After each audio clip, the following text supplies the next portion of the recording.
Okay, உங்கள் பிரச்சனைகள் தேவனுடைய திட்டத்தில் உள்ளது. The problems are a part of God's plan. நீங்கள் கடந்து போகிற பிரச்சனைகள் கர்த்தருடைய திட்டத்தில் ஒரு முக்கிய காரியமாக இருக்குது. நீங்கள் நினைக்கிறீங்க சில பிரச்சனை வந்துச்சுன்னா, ஐயோ இது ஏன் இப்போ இந்த மாதிரி ஆச்சு, இப்போன்னு பார்த்து ஏன் இது நடக்குது, ஏன் இந்த வருஷம் இப்படி ஆயிடுச்சு, ஏன் இந்த 3 வருஷம் 4 வருஷமாக நான் இப்படி இருக்கிறேன், ஏன் இந்த பிரச்சனை கோ த்ரூ பண்ணுறேன். நான் சொல்கிறேன், it's all a part of God's plan. என்ன சந்தோஷம்னா, ஆண்டவர் நம்மளுக்கு வைத்திருக்க திட்டம் அது நன்மைக்கு ஏதுவான திட்டம். ஆண்டவர் அவர் வேலை என்னன்னா பிரசங்கம் பண்ணுறதுக்காக வருகிறார். ஆனால் அந்த படகுக்கு சொந்தக்காரர்கள் யார்? பேதுருவும் நண்பர்களும். இவங்களுக்கு ஒரு பிரச்சனை இருக்குது. என்ன பிரச்சனை இருக்குது? ராத்திரி முழுதும் மீன் பிடிக்க போய் மீன் மாட்டவே இல்லை. அவங்க ராத்திரி மீன் பிடிக்கும் பொழுது என்ன எதிர்பார்த்தாங்கன்னா, இன்றைக்கி நிறைய பிடிக்கிறோம், நம்மளோட கடன் எல்லாம் அவுட்ஸ்டாண்டிங்லாம் போய் பேமெண்ட் போய் கட்டுறோம், போயிட்டு மீன் நம்மளுக்கு பெருசாக மாட்டோம், நம்ம அதை எடுத்துகிட்டு போய்ட்டு அட்லீஸ்ட் ஒரு படகு மூழ்கிற அளவுக்கு மீன் மாட்டினாலும் பிரச்சனை, அதை நான் கொண்டு போய்ட்டு என் கடனெல்லாம் நான் தீர்க்க போகிறேன், என் பிரச்சனைலாம் நான் தீர்க்க போகிறேன், என்னோட எல்லா பாரத்தையும் எடுத்து நான் போட போகிறேன்னு சொல்லிட்டு போனாங்க. ஆனால் ஒரு மீன் கூட ராத்திரி மாட்டவே இல்லை. மேபி அந்த நாள் வந்து ஒரு பிளாக் டேயாக இருந்திருக்கலாம் யாருக்கு? பேதுருக்கு. நம்ம சரித்திரத்தில் நான் ஒரு ப்ரொஃபஷனல் மீன் பிடிக்கிறவன், அட்லீஸ்ட் 4-5 மீனாவது மாட்டிருக்கேன், வீடு போய் கறி வச்சு நானாவது சாப்பிட்ருப்பேன். வியாபாரமும் பண்ண முடியல, சாப்பிட்றதுக்கும் வழி இல்லைன்னு சொல்லி அவன் யோசிச்சுருக்கலாம். இப்போ அவன் பிரச்சனைனா மீன் மாட்டல. இப்போ அந்த வலையை எடுத்து சுத்தம் பண்ணிட்டு இருக்கிறான், வருத்தத்தோடு சுத்தம் பண்ணிக்கிட்டு இருக்கிறான்.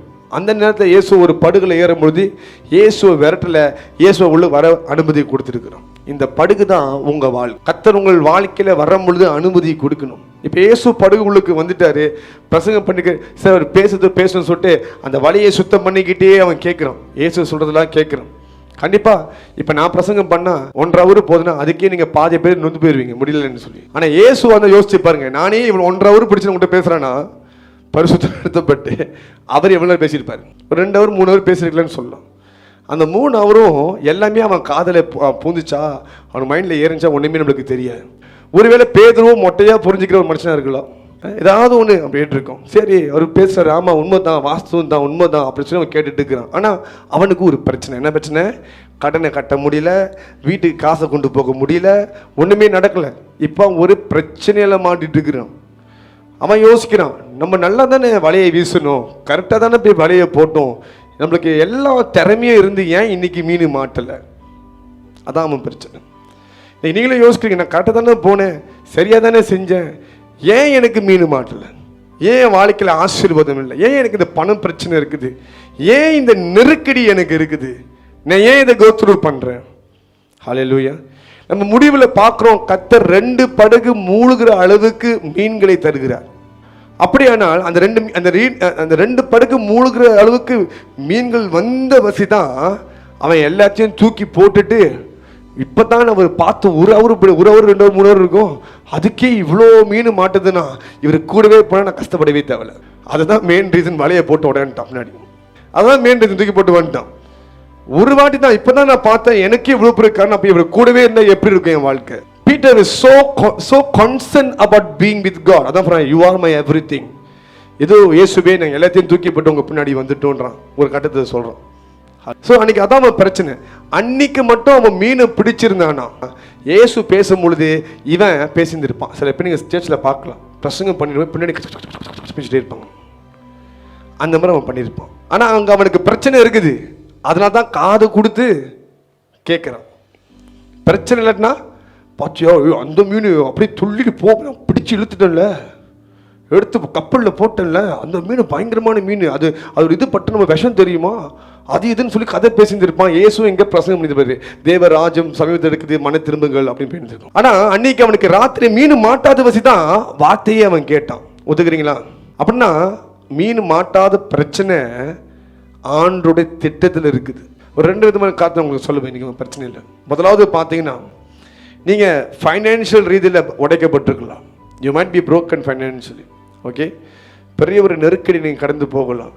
நீங்கள் வந்து உங்களோட வருமானம் உங்களுக்கு 10வது அளவுக்கு இருக்கலாம். அன்றைக்கி அதுதான் நினச்சி பேதுருவுக்கும் இதுக்கும் அவங்களுக்கு ஒரு கமிட்மெண்ட் இருந்தது, அதை கட்டணும்னு நினச்சாங்க, கட்ட முடியல, காசு பத்தலை. இன்றைக்கி நம்மளோட வாழ்க்கையிலையும் சில கடனை தீர்க்க முடியல, சில பணத்தை கட்ட முடியல, மாதம் நம்ம இதெல்லாம் கட்டணும், கட்ட முடியல, ஒரு மாதம் இதை கட்டுறீங்க, அடுத்த மாதம் அதை கட்டுறீங்க. இதுக்கு நடுவில் உங்கள் காடி ஒரு பெரிய பிரச்சனை. மாதத்துக்கு எங்கே தான் அதுக்கு தலைவலிக்கும் நம்ம தலைவலி கொடுத்துரும். இது போயிடும் அது போயிடும், ஒன்றுனா மாற்றி இருப்பீங்க. அது ஃபார்ம் என்ன பண்ணுவான்னா, ஐ திங்க் இதுதான் போயிருக்குன்னு சொல்லுவான். சரி, அவன் என்ன திங்க் பண்ணுறான் அதை மாற்றினா மேபி இது போயிருக்குன்னு சொல்லுவான். கடைசியாக சொல்லுவான் காடினா அப்படி தான் இருக்குன்ட்டுருவான். நீங்கள் 1000 வழி 2 வழி ஸ்பெண்ட் பண்ணுவீங்க இதுக்காக. பட் யூ டோன்ட் அண்டர்ஸ்டாண்ட், இந்த செலவுக்கு பின்னாடி ஒரு சில காரியங்கள் கிரியை செய்யுது. தேவன் திட்டம் இருக்குது. உங்கள் வீட்டில் கூரை கூட தேவன் சித்தம் இல்லாமல் ஓட்டையாவார். உங்கள் வீட்டில் பைப்பு கூட தேவன் சித்தம் இல்லாமல் உடையாது. அவர் தான் சொன்னார் தானே, ஒரு பறவை கூட தரையில் தேவன் சித்தம் இல்லாமல் விழுகாதுன்னு. யோசிச்சு பாருங்க, எப்படியோ அழிய இருக்கிற மிருகத்துக்கே அப்படி பார்க்கறன்னா நீங்கள் அவரோட பிள்ளைங்களாச்சு. உங்கள் காடி டயரில் கூட ஆணி ஏறாது தேவன் சித்தம் இல்லாமல். என்ன நடந்தாலும் அவர் அனுமதி கொடுத்துருக்க. பிரச்சனை என்னன்னா, பிரச்சனைகள் வரும் பொழுது நம்ம எப்படி ரியாக்ட் பண்றோம். உலகத்தர் ஹையோ அப்படின்மா எரிச்சலாவான், காடி டயரை போய் எத்துவான், அவன் காலை அவன் உடச்சிக்குவான். நீங்க அப்படி செய்யலாமா? செய்ய முடியாது. You can't do that. You must accept this is my life in God. கர்த்தர் சகலமும் நன்மைக்கு ஏதுவாய் செய்வார். ரெண்டாவது பார்த்தீங்கன்னா, நீங்கள் எதிர்பார்த்தது நடக்கல. சிலர் ஒவ்வொரு வாரமும் ஒவ்வொரு மாதமும் ஒவ்வொரு வருஷமும் இந்த வாரம் சரியாயிரும், அடுத்த மாதம் அது சரியாயிரும், அடுத்த வருஷம் சரியாயிரும். ஆனால் இன்னமும் நடக்கலை. அன்னைக்கு பேதுருவும் அவங்க ஃப்ரெண்ட்ஸ் எதிர்பார்த்தாங்கன்னா இன்னைக்கு அட்லீஸ்ட் பாதி படகு நிறைய அளவுக்கு ஓகே மீன் வந்தால் பிரச்சனையை சால்வ் பண்ணிடலாம் எதிர்பார்த்தாங்க. எதிர்பார்த்தது நடக்கவே இல்லை. எதிர்பார்த்தது சில நேரத்தில் நீங்கள் எதிர்பார்க்கிற காரியம் நடக்கலைன்னா அதுக்கு முக்கிய காரணம் தெரியுமா? கர்த்தர் அதோட பெரிய காரியத்தை வைத்திருக்கின்ற அர்த்தம். God doesn't want you to settle for the least. He has great things for you. சின்ன காரியத்தை நீங்க செட்டில் ஆகணும்னு கிடையாது, பெரிய காரியத்தை வைத்திருக்கிறார். அவர் என்ன செய்தாலும் அது நன்மைக்காக தான் செய்வார். But we as humans, when we don't receive what we expected, we become so disappointed. நம்ம எதிர்பார்த்த காரியம் நடக்கலன்னா மன உடைச்சல்ல தள்ளப்படுகிறோம். In fact, what we do is that we begin to curse ourselves. நம்ம என்ன பண்றோம்? சபிக்க ஆரம்பிச்சிரும். எனக்கு மட்டும் ஏன் இப்படி நடக்குது, எனக்கு மட்டும் ஏன் இப்படி நடக்குது. Hallelujah. But you don't realize God is working behind the screen. அந்த திரைக்கு பின்னாடி, அந்த பிரச்சனைக்கு பின்னாடி கர்த்தர் காரணமாக இருக்கிறார். அப்ப நீங்க என்னத்தை நீங்க go through பண்றீங்களோ அதை நீங்க வெறுக்கிறதை பார்க்கலாம் அது ஒரு படிக்கல்லா பயன்படுத்திக்கங்க தேவனிடத்தை சேர்றதுக்காக. No matter what you are going through, don't look at it as a strange thing, but see it as a stepping stone toward God. என்ன வந்தாலும் அதை நான் மிதித்து தேவன் இடத்துல சேருவேன். Remember something, all the problems that you are going through is to bring God into it. நீங்க கடந்து போற எல்லா பிரச்சனையுமே கர்த்தரை அந்த காரியத்தில் கொண்டு வருகிறதுக்காக தான் கர்த்தர் அனுமதி கொடுத்திருக்கிறார். ஒரு மனுஷன் எப்ப தேவனுக்கு செவி கொடுப்பானா, எப்ப அவன் பிரச்சனையை கடந்து போறானோ அப்பதான் செவி கொடுப்பான். மோசே தனியா இருக்கும் பொழுது தான் கர்த்தர் அக்கினி முச்சடியில வெளிப்படுகிறார். அவன் அரண்மனை இருக்கும்போது தேவன் பேச கிடையாது, தனிமையை கடக்கும்போது தான் கர்த்தர் பேச ஆரம்பித்தார். So your problems should be a stepping stone for you to reach out to God. தேவனிடத்துல சேருகிறதுக்கு அது ஒரு காரணமாகும்.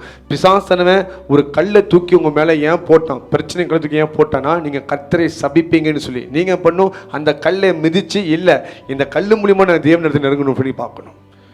Your problems are not for you to flee from God. தேவனை விட்டு ஓடுகிறதுக்காக இல்ல, அதுதான் உங்களும் தேவனும் நெருக்கிறதுக்கு ஒரு காரணமாக இருக்க வேண்டும். நிச்சயமா கர்த்தர் உங்களை அப்படியே பிரச்சனையிலே விட மாட்டார்.